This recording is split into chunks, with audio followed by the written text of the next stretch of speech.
I want to say thanks for letting me come over because I do want to talk about the legendary Top Wop, who was my godfather. And everybody in the back seems to drop shit, and this is a great time to be serving cake while I'm doing a speech. No, really, it's fantastic. I don't know if you were paying attention. He said, ladies and gentlemen, I guess you're part of the show. This is fantastic. I always wanted to be videotaped from the sun on the other side so that my face could look nice and shiny. How many more cakes you got? This is a memorial, and they're serving cake. We're talking about somebody who's no longer with us, and there's a party. I don't know. And he's actually sleeping. That's out of control. You know what? Videotape this. I'll probably get a special. Come on in. It's not that big of a deal. I'm actually performing in front of chafing dishes. No, you gotta go, you gotta go. Are you gonna clean up while I do this? Give me the vacuum, I'll help.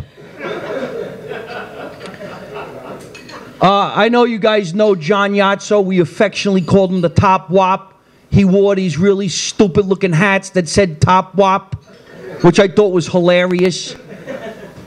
But they didn't have a memorial and they didn't have a funeral. His family was a little bit in disarray. I don't know if you guys know the story as to why, but I actually do know, and I could tell you. And oddly enough, after all this time, when I knew there was a meeting coming on today, and that I knew that I was going to be in town, I said, hey, maybe I could go talk a little bit about the guy. Maybe you guys would like to know. And listen, maybe we can honor him just for a moment, because I really don't think they did.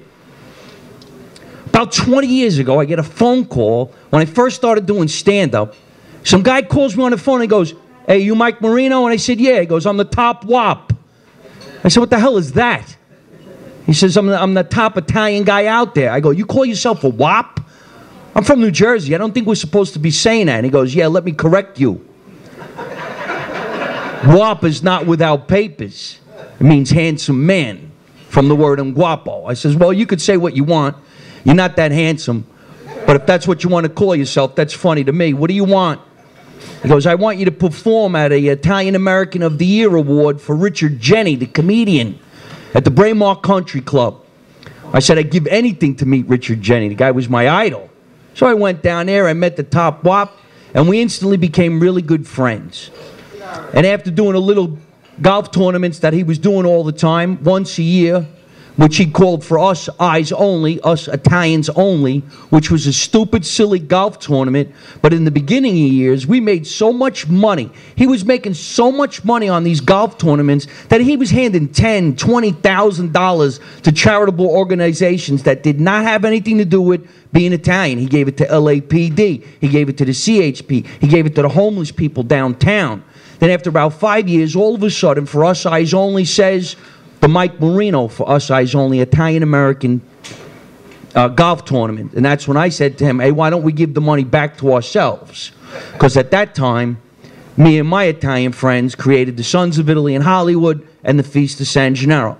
And when we created the Sons of Italy, it was John Yozzo that always, and I don't know if you guys saw this, had an elastic band of cash in his pocket, or his pajamas, because he looked like he always wore pajamas, sweatpants, right, because he couldn't get a belt around that belly.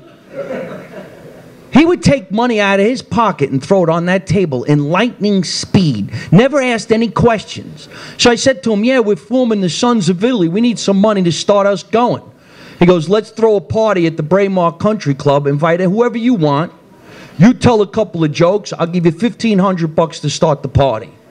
And at that time, I really didn't even know how to start an organization like this. But people came out in droves.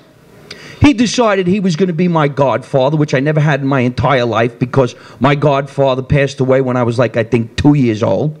So I says, okay, this is great. Now this guy becomes part of my life every single day.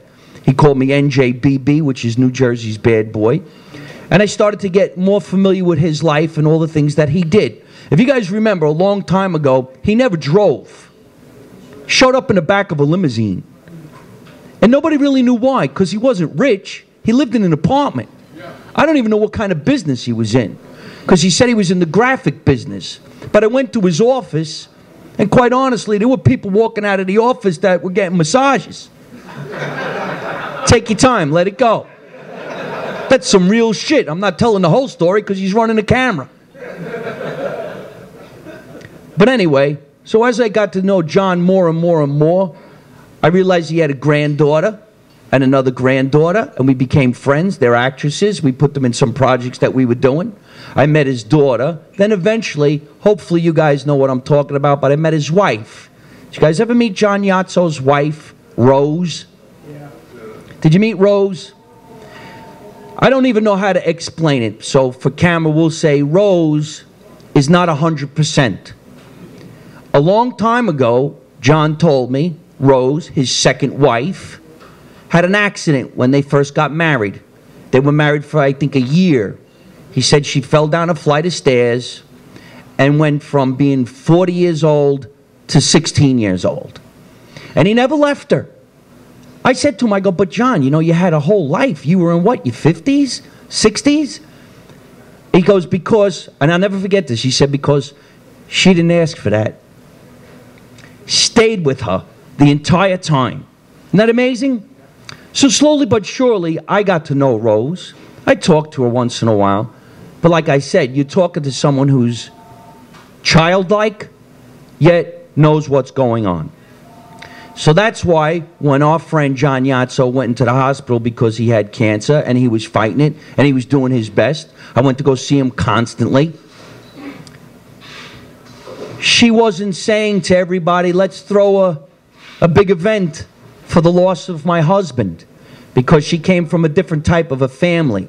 Let's say an Asian family from some other land, and I didn't know these people as sisters, and she wasn't letting John's side of the family get involved. They didn't have a big send-off. They didn't have a party. I don't even know what they did financially. And I know John had a ton of different crazy Italian memorabilia that I would love to have had a piece of it, like a necklace or something. You guys like memorabilia, like something like that. And I don't think he even gave it to the grandkids. They missed out on all of this. Then the guy passes away. I felt like I wish I could do something. So we threw a comedy show. And I donated the proceeds to the comedy show and the DVDs that I have. I sold them. So I went to his house one day, and my memorial to him, or my dedication to him, was in front of him. I took out $1,000 in cash with an ugly elastic band around it, and I said, hey, here's your money. He's gone. But I mean, I really don't even know what to say, because I didn't grieve yet. Being in this room is kind of brutal for me. I wouldn't have came here if I didn't know him. I was Sons of Italy. And you know why I became Grandsons? Because he insisted that I do it. And when we were having Sons of Italy meetings, we were having it at a restaurant that you guys used to have your meetings in on Magnolia Boulevard in North Hollywood. It was like an old school wise guy joint with a piano. There was never anybody there. And I remember sitting there going, yeah, this is where we're going to have our stuff. This is where we're going to do it. And he goes, hey, not for nothing. The Grandsons of Italy meet here. And I go, who? He goes, the Grandsons. He goes, you should be one. I'm like, that's impossible. Who ever heard of a group like this? Because you don't have this in other states. I think maybe you guys might be the only one. Maybe you'll branch off. One thing that you guys do that he always said was the best thing is you don't let other people into the group. Females. I think that's one of the reasons why, unfortunately, the Sons of Italy crashed and burned, and so did the Feast of San Gennaro. Way too many arguments when certain people put their hands in and said, this is the way we're supposed to do it. I don't know if you guys remember or not. The Feast of San Gennaro was created by 12 guys that were connected to the police department. And they were all Italian. They were all from New York and New Jersey. And when we got together, there was one guy, his name was Greg Canizzaro. He was the guy who created Talk Soup. He met with the Jimmy Kimmel people because I brought him there. And I said, these guys want to do the Feast of San Gennaro. He was so New York that when he walked in the room, he said, yeah, you can't. It's totally illegal. You can't use that name unless you get sanctioned out of New York City, and you could use the name. And then you got to get a sponsor. I think it was 30 days later, he came back from New York with 7 years of $100,000 a year from Precious Cheese. He's the one who got them the letter that said, okay, go ahead. And I don't know if it was really from Wise Guys downtown, but it probably was. And I think that's how they got half that cash anyway. So just for the record, that's how that shit started. You know what I mean? Which is kind of cool. And then, of course, Precious Cheese became whatever it is now, Sorrento, Galbani, which is unfortunate. I'm sorry that the Feast of San Gennaro is not happening anymore. But on another note, I became really lucky. In the last 5 to 6 years, I've been all over the country touring, and my star is rising, and I enjoy it. I'm lucky that I get to perform for so many Italian-owned organizations because I love it. My mother comes from it. My father comes from it. There's one down the block from my house in New Jersey. They're having a big pig roast on February 3rd, and I'm already guaranteed to get a huge sponsorship just out of going to the meetings because these guys, they love each other. They have fun. They talk about the old country. I was doing one in Canada, and all of a sudden some guy comes up to me and he goes, "I think you're great. My friend just cut a song in Italy. He'd like to talk to you." So the guy calls me up, and before you know it, you listen to the lyrics in the song, and it says, "I'm drinking vino with Mike Marino." I'm like, holy shit, they just wrote me into their song. I don't even know if it's that legal, but I thought it was funny. So when they came to California to make their music video, I play me in their music video. Now I'm going to get to perform in Italy. But that all came from Italian people in an organization just talking amongst themselves. See what I'm saying? So if anybody needs me for any time, I brought a postcard for anybody in this room. Call me anytime. I answer the phone. It's not somebody else. And I enjoy kicking back. I want to thank you guys for letting me to come down here and talk about my godfather, John Yozzo. If you go on my internet, you could see some of the things that we did together. I used to have a talk show called Wise Guy Confidential.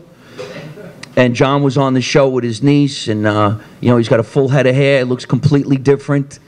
I miss the days we were doing the Feast of San Gennaro. He was always there. Quite honestly, I think one of the funniest things back in the day, if I could say this, I'll say it on camera. I really don't care because the organization's is not there.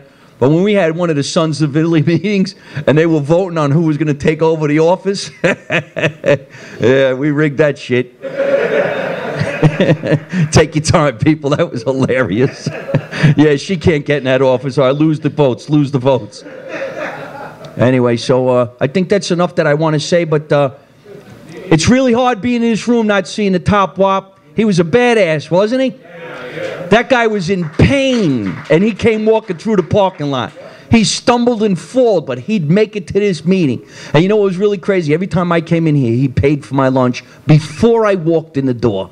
So if there's anything I could do, make a donation. If I could help this lodge, I was talking to Vinny about it. Maybe there's something we could do social media-wise. We didn't have social media 15 years ago when we were starting these organizations. We didn't have that. We got the power of social media right now. Do you guys go on social media? There's the Italian American Club. There's the Italian Wise Guy Club. There's the Calabrese Club. There's so many. And all you got to do is tag them, and they'll share what you do if you want them to. Because you could have a line of people down the block that you never even expected to come walking in. So anyway, let's say a nice Hail Mary. John Yozzo, this is what I had. This is for you, pal.